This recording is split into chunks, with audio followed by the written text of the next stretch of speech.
Hello बच्चों, my name is Aqib. तो जैसा कि आप सभी जान रहे हैं, मैं क्लास 10th का मैथमेटिक्स पढ़ा रहा हूँ। तो आज हम क्या पढ़ने वाले, pair of linear equation in two variables, chapter 3, इसी को कंटिन्यू हम कर रहे हैं। हमारे पास टेबल ऑलरेडी यहाँ पर बनाया हुआ है। ये टेबल हमें एक तो ग्राफिकल रिप्रेजेंटेशन लाइंस के देगा कि लाइंस ग्राफ पर किस तरह से होगी, और दूसरा अलजेब्रिकल इंटरप्रिटेशन उन्हीं लाइंस की।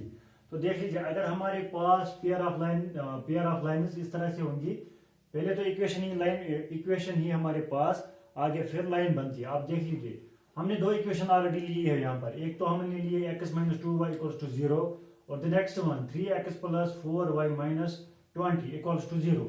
अगर हम इनको कंपेयर में लेंगे, किस तरह से रेशो में लेंगे, a1 divide by a2, b1 divide by b2, c1 divide by c2, ठीक है।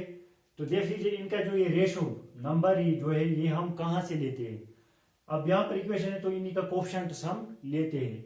ये देख लीजिए, अब x minus two Y equals to zero. अब x का कुछ कोफिशिएंट नहीं तो हम 1 ले सकते हैं, और दूसरा 3x, तो इसका कोफिशिएंट 3 है तो हम 3 ले सकते हैं, 1/3। अब दूसरा b1 divide by b2 -2 divide by 4, इस तरह से।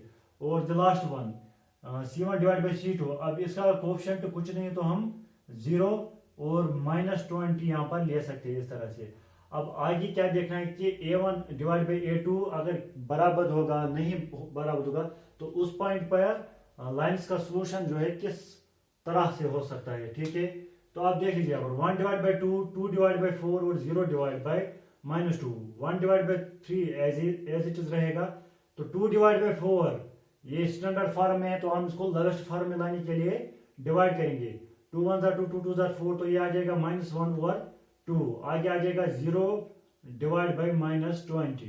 तो ये देख लीजिए आप, a1 divide by a2 is not equal to what, b1 divide by b2। तो उस पॉइंट पे लाइंस का जो ग्राफिकल रिप्रेजेंटेशन होगी वो होगी इंटरसेक्टिंग लाइंस। मतलब एक पॉइंट पे क्या हमारे पास लाइंस ज्वाइन हो ही जाएंगी। आप देख लीजिए किस तरह से, थोड़ा सा मैं आपको यहाँ पर दिखाऊंगा।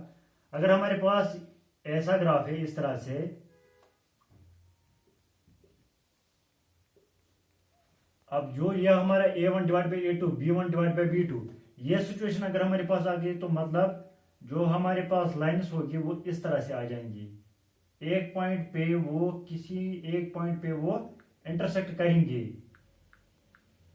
उस पॉइंट पे उन लाइंस का क्या सोल्यूशन होगा, यूनिक सोल्यूशन होगा। अब दूसरी कंडीशन इसी की देख लीजिए आप,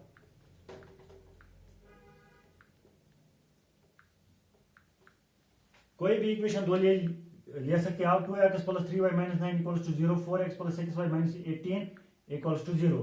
उस पॉइंट पे क्या होगा इनका रेशो। पहले तो आप ये देख लीजिए, a1 divide by a2, b1 divide by b2 और c1 डिवाइड बाई c2 हमें किस तरह से लेना है। अब आप पहले ही देख लो, 2 divide by 4, 3 divide by 6 and -9 divide by -18। अब इसको डिवाइड करते हैं, 2 1 2 2 2 4, इस तरह से 3 1 3 3 2 6 और 9 1 9 9 2 18। 1 divide by 2, 1 divide by 2, 1 divide by 2, मतलब a1 divide by a2 equals to b1 divide by b2 equals to c1 divide by c2। तो उस पॉइंट पे हमारे पास लाइनें जो होंगे वो क्या होंगे, कोइंसिडेंट।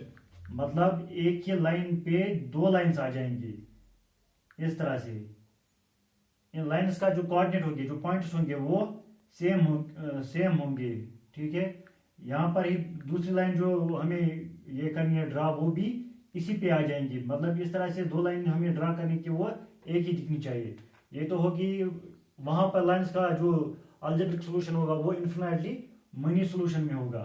अब थर्ड कंडीशन इसकी क्या होगी, अब थर्ड कंडीशन जब आप इक्वेशन दो लेते हैं, x plus 2y minus 4 equals to 0, 2x plus 4y minus 12। अब यहाँ ये पॉइंट्स हमारे, मतलब a1 divide by a2, b1 divide by b2 और c1 डिवाइड बाई c2, ये हम कहाँ से उठाते हैं, इक्वेशन के कोफिशिएंट्स। अब देख लीजिए, यहाँ पर कुछ नहीं है तो 1 डिवाइड बाई 2 हम ले सकते हैं। यहाँ पर 2 डिवाइड बाई 4 एंड -4 ओवर -12। ये स्टैंडर्ड फॉर्म में, लोएस्ट फॉर्म में लाने के लिए इसको डिवाइड करना पड़ेगा इस तरह से। 2 1 2 2 2 4, 4 1 4, 4 3 12, इस तरह से माइनस और माइनस गया।